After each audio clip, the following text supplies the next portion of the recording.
In this video, we're going to be breaking down the new ranked changes. There's going to be tons of changes coming in Season 3 and Season 4. So we're going to jump right in and see if Blizzard nailed it this time or if they once again missed the mark. Yeah, we're going to go into it. Hi, YouTube. Hi, YouTube. Yep. So yeah, I haven't read any of this. I actually saw this article earlier today, but I was like, okay, I'm going to wait for stream to like look at it and really kind of dig into it. So yeah, Overwatch 2 developer blog explaining matchmaker and goals and plans. Matchmaker goals and plans. Okay. So, forget the intro. We don't care about that. TLDR. Your ranked games are formed based on your internal matchmaking rating, okay, regardless of your displayed skill tier. MMR changes based on the result of each match, with the amount of MMR you gain or lose depending on several factors like how highly rated your opponents were or how recently you last played. So this is something that we already knew, chat. This is not new information. I think they're just trying to tell us this, like, by the way, this is how the system works, but this is how like every MMR system works pretty much. With the change, the only exception, I mean, there's really no exception. Like pretty much every single MMR system works like this in some regard. There in the past, we had something called flat MMR, which was back before the systems were complex. It was like, if you won a game, you went up, and if you lost a game, you went down. Imagine a system where there's only 100, like it's a 0 to 100 or 1 to 100, and every time you win a game, you go up 1, and every time you lose a game, you go down 1, and that's the only system. Up, down, up, down. The reason that games don't do that today is because it's a little bit more complex, and especially when you're talking about a 5v5 situation, if you only gain and lose based on wins and losses, then it could be really hard to push someone that is higher in skill out of the rank, or someone super underperforming and they want to lower you down and they can't. So it would just create a lot more frustrating games. Like imagine like a super smurf that has to literally manually grind. Like for those of you who have been watching the Doomfist to GM only series, we did 2 double rank ups and then a triple rank up. If we had to rank up solo every single time, or even slower than that, I mean, that could be like a lot of games that, you know, maybe are less than fair. Anyways. Okay, next up is, our team is aware of some of the community pain points with competitive matchmaking. We have a set of improvements coming to matchmaking, and we're also working on updates to the competitive system. For competitive play in Season 3, we'll reduce the number of wins between competitive updates from 7 to 5 wins, or 20 to 15 losses. Our matchmaker, we're implementing role delta changes that will match similarly ranked players within a role. Okay. So, this right here, I think, is all in the right direction. Okay? No, not 7 wins anymore. You only need 5. And 15 losses. Although, I don't think I've ever hit the loss threshold. I don't know. Has anyone in chat ever hit the loss threshold? I don't think I've ever hit it. And that's not like a weird flex or anything like that. I just think it's really hard to hit 20 losses. Like, you have to be really down bad to hit 20 losses in a row. Really down bad. And, nah. But the thing is, like, I think that this whole system is a flawed system in the first place. Having a certain amount of wins that you have to hit, like, I think that 5 is so much better than 7, don't get me wrong. But it's like, it's just a flawed system. I know that not everyone agrees with me here on this point. But to me, a competitive system should not be hiding information from you in between your wins and losses. Like, we don't get to know until we win 5. Why is there this hidden veil of transparency? It feels, you know, like the word that people like to use is casual, but it just doesn't really feel like a ranked mode when you're hiding this information. Hey, yeah, Solaris, congrats on the GM, man. Good shit. Yeah. I mean, like I said, I would like this to be 3, but you know what would be even better than that? How about 1? How about 1 win? We get to see what our rank is. How about 1 win and 1 loss? How about that? You like that, Blizzard? 1 win and 1 loss. No matter what happens, you get to see where your rank is, huh? Or what about a number? Okay, I'm just being cheeky. But anyways, this is a generally, I think, a decent change. But this right here, hydrate. Yep, I need it. Just bring back the SR. Yeah. But this change, in my opinion, is actually more important. And I can't believe that they haven't done this yet. For our matchmaker, we're implementing the role delta changes that will match similarly ranked players within each role. Why has this not been a thing since the start? First off, and by the way, what this means is that a diamond tank will get placed against a diamond tank on each team. So like, let's say there's 2 teams and it's an average of Masters 5, right? You could have, if you have a Masters DPS on one team, there has to be a Masters DPS on the other team that matches that DPS. So you could have 1 Diamond, 1 Masters on the DPS side. There has to be a Diamond Masters on the other side. Now, the way that this is such a good change, and it should have been here from the start, is that you cannot get situations where you have like a Masters 5 tank and like a Plat 1 tank, which could happen before in the previous system. And the way that the system justified it is like, oh, we'll just give the Plat 1 tank Masters, DPS, and supports to make up the difference. Guess what? That does not work when, once again, I've said it before, tank is the hardest carry role in the game. It's not even close. It decides everything.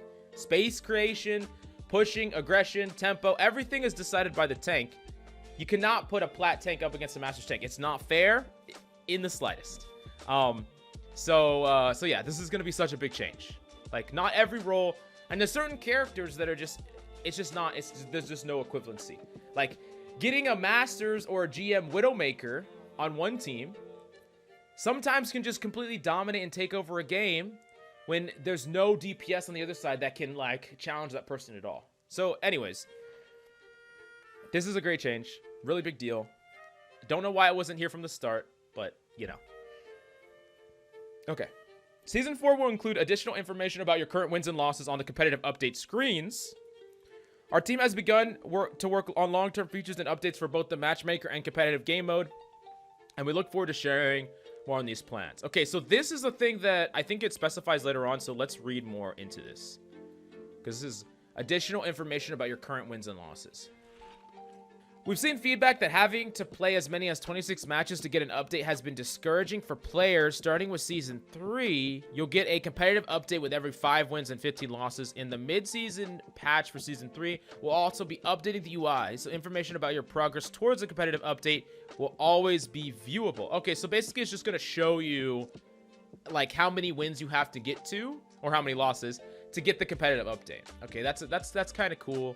And then we'll get like an actual overview afterwards. Wins, losses. I would love it if they had stat breakdowns. Like, if I win 5, show me all the games that I lost. Show me all the games that I won on what maps. And maybe I could even click on it and go and see like my score or some shit. Or like my stats or something like that. I think it'd be cool.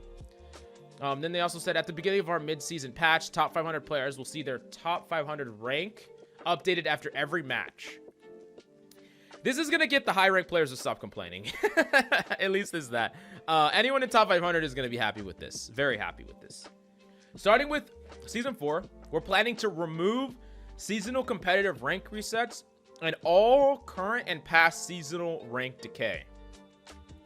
So, no more rank resets starting in Season 4. So, there will be one in Season 3, basically, is what they're saying. We will be getting a reset in Season 3. So, that kind of sucks. Everyone's going to get D-ranked like 2 to 3. But, that's going to be the last one we get.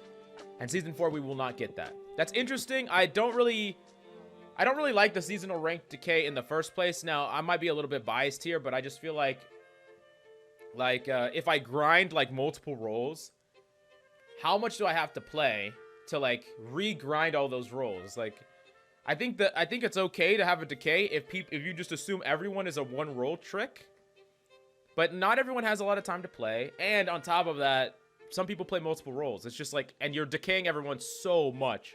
I just don't really like it. Oh my God, Mills is eating homophobic chicken. All right. Okay. Anyways, we're planning. So yeah. I think that this is overall a good thing. I said this before, but I don't mind decay, but it should happen on a much larger scale. And what I mean by that is, like, imagine if they had 5 seasons and they put it into a block, and then you had like a special rank, a block rank, and there was a block reset. So like every 5 seasons there was a rank reset. It's too much to have one every single season when the seasons aren't really that long. It's just way too much. But anyways, if you're not gonna do that, then getting rid of it entirely, perfectly fine. Okay,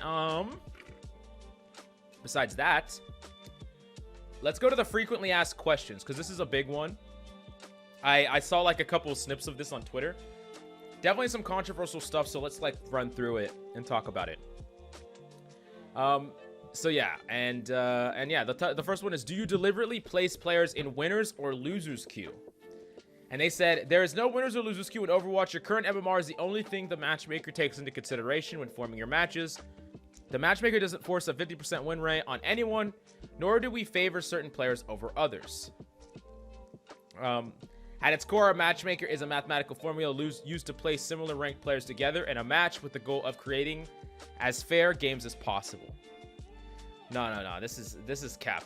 Winners and losers queue is definitely real. No, no, I've talked about this before, but like a lot of times I feel like winners and losers queue is like more psychological than anything. It's not really. It's like what is it? It's like placebo. Like you start believing it's true, and it becomes like the evidence. You see only the evidence, right? But like every single one of y'all have gone on huge win streaks and just didn't go on a lose streak. Like anyone who was improved in this game or climbed in this game has had situations where they've won and haven't lost it. Mang, thank you so much for the follow. Like the idea that there's a forced 50-50 win rate or 50% win rate just is the idea that no one can ever climb, which we know is not true. Like everyone that watches this channel or comes to this stream knows that that's not true. So I know it can feel that way sometimes, and it's annoying, but yeah, it is what it is.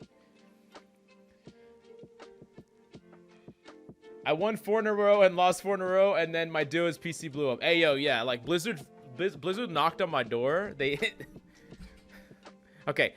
Why do I sometimes have a large win or loss streak? Sometimes if a player goes on a very long win or loss streak, it's indicative that their internal rating is not well calibrated. The best way to calibrate your rank is to continue playing competitively. The more data we have, the closer we get to a rank that best represents your skill. However, there are times when players are going to get lucky with their win streaks or the opposite. Okay, yeah, that's kind of what we just talked about. Does my competitive rank affect matchmaking? We only create matches based on players' MMR, not the visible competitive rank. A player's visible rank will move towards their rating over time as they continue to play during the season. When we decay ranks at the beginning of a season, this has no effect on a player's underlying ranking. So yeah, when you get decayed, that's why like this caused a ton of freaking confusion after the reset happened, where some players just didn't play at the start of. I need healing. Tutu, thank you so much for the follow. Some players didn't actually play that much at the start of the season, right?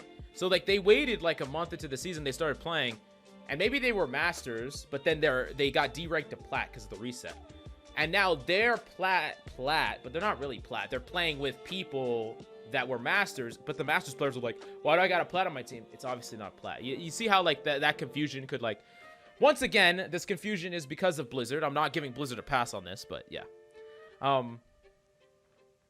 I have lost so much. I lost my wife, my kids, my house, my job. Hey, as long as you haven't lost your elo, that's all that matters, okay? It's real, bro. Wait, even Renzo says it's real. Renzo, stop huffing the copium, okay? No, I'm just kidding. I'm trying to find a good VOD to submit, but they all look like ego VODs. Man, are you just trying to play? That's an ego comment right there. I'm trying to find a good VOD to submit, but I'm just too good. I just can't stop winning. I'm just the best. No, I'm just joking with you. Okay. No, man. Why does the quality of my matches go down at the start of the season? We're not even gonna answer this, but I mean, yeah, we're not even gonna read that. I've always told I just in general, chat, whether it's the algorithm or it's just people in general, playing at the very, very start of a season and the very, very end of a season in any competitive game mode is like asking for your games to not be balanced or fair or fun. I'm telling you, and it's always going to be true. I mean, like, at least wait a couple days. At least wait a couple days. Can we do a full rating reset? Who is asking for a full rating reset? Chat, is it one of y'all? Who is asking for this? Who wants a full rating reset?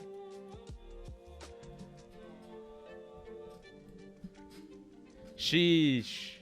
No, but seriously, who's asking for a full rating reset?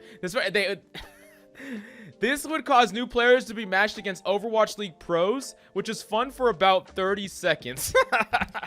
Nice. Good shit.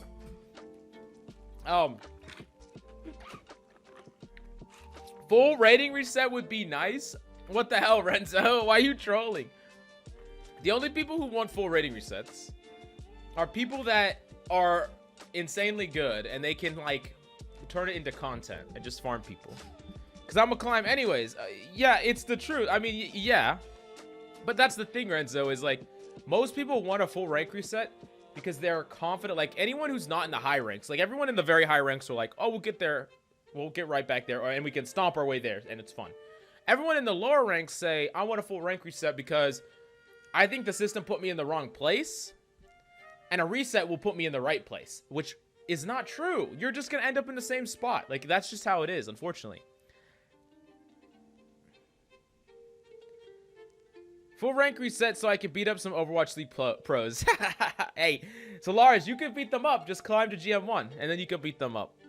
Why am I hard stuck at low rating that doesn't reflect my skill? Yeah, see, this is once again this is the copium that we kind of talked about, chat. And you know, I'm not saying that people can't be in a rank that they don't belong in. This is very, very common. It happens all the time. But you know, if you play enough games and you make better decisions and you have a higher win rate, you will climb. Outside of like a really weird ranked system, which it's already been proven that this is possible in this one. So anyways, I'm hard stuck.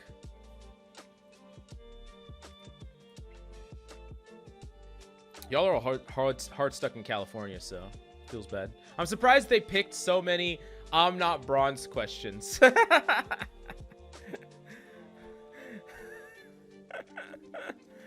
So you don't take the number of limbs, damage dealt, healing provided, or any other stat to adjust to MMR after each match. In Overwatch 2, your MMR adjusted after every match is not impacted by your performance in each match. This is for a few reasons. We don't want players to be focusing on doing other things. Dealing the most damage or getting kills won't help your team if your actions don't help push the payload. Also, for some heroes, especially those in the support role, it can be challenging to determine if those numbers they produce reflect their skill.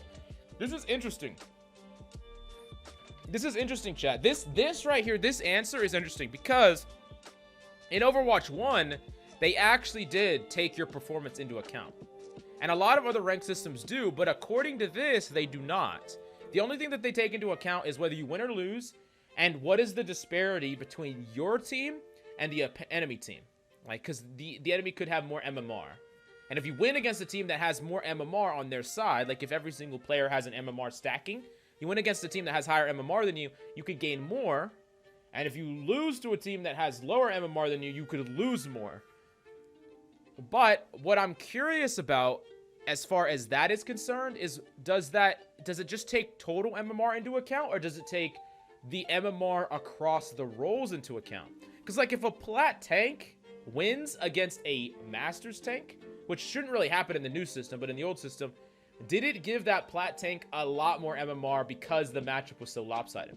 That's a question that I don't know, and I don't think we'll ever have the answer to, but I think it's very, very interesting that they don't take performance into account. That's really interesting.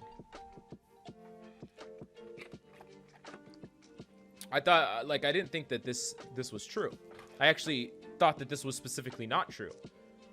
Interesting. Okay. Why do streamers and pro players often have such long queue times and often end up in poor quality matches? Perhaps the largest factor that influences match quality is just the population of players. No such thing. Just a Dutch person. Thank you for the 2-month sub. Thank you so much, Dutch. Thank you, thank you, thank you. Hey, yo. I need to put text-to-speech on. Hey, yo. What's up, man? So, basically, they just say, I guess there's just not enough people. For the players at the very top, it's very hard to guarantee a good experience. So, chat, this is gonna be a controversial take, and maybe some like high-level like streamers are gonna come in here and or like when this is on YouTube, they're gonna be like, "What the hell?" streamers and pros and people that are in the like top 500, top 100, whatever the case may be, you can't make them happy with the rank system. You just can't make them happy. And I've watched it all, I've seen it all, and this is how it goes. If the queues are fast, you can't make the queues balanced, because if they're too fast, there's just not enough people. At that high population, there's just not enough people, right? So if you make the queues really fast, you're just going to be very unbalanced. And then there's going to get all these unbalanced games, and they're going to be like, slow down the queue to make it more balanced. But if you make it too slow, they complain that they have to wait. So you have to find a happy medium between slow and fast, semi-balanced, but no one's ever happy. And because, like, ideally, you would take a ton of time, because the more time you take, the more balanced the games will be. But no one is ever happy. Like I've seen it before where there was a time a while back where the games were so long, pros were just like, I don't care if it's balanced, I just want speed. And some of them were like, I want, I don't care if I have to wait half an hour as long as the games are balanced. And it's just like, no one's happy. Like, it doesn't, you can't make them happy. You just can't. So there's no point in trying. I'm sorry. Like, find a happy medium, like as happy as you can make it for these like top 1% of 1% of players. And that's all you could do, because they're just going to complain. That's just, it is what it is. But anyways, in wrapping up, how do I feel about this blog? How do I feel about the future for Overwatch as far as the rank system is concerned? I think that all of this is a step in the right direction. And I think especially this, where we're going to have role deltas where tanks are going to be matched, and DPS are going to be matched, and supports are going to be matched role to role, rank to rank. I think that these are all good things. I think that going to 5 runs is a good thing, even though I don't think that that's really enough. And I think that the idea that we get competitive update screens, which, you know, if we could get some visualization on what that's going to look like, that might help us feel like there's some sort of progression. I still don't think it's as good as the last Overwatch system. I think a lot of this is just like newness for newness sake, and it's like fundamentally worse than Overwatch 1's rank system. However, I still think it's a step in the right direction. So, I know this is a pretty lukewarm take, but like, yeah, my take is like, this is all good for the game, but it's once again not a slam dunk. I don't think Blizzard has hit one slam dunk since Overwatch 2 has come out, but that's just my personal opinion. But I'm curious. Let me know down below how you feel about this. Smash the like and subscribe. And yeah, back to streaming, back to chat.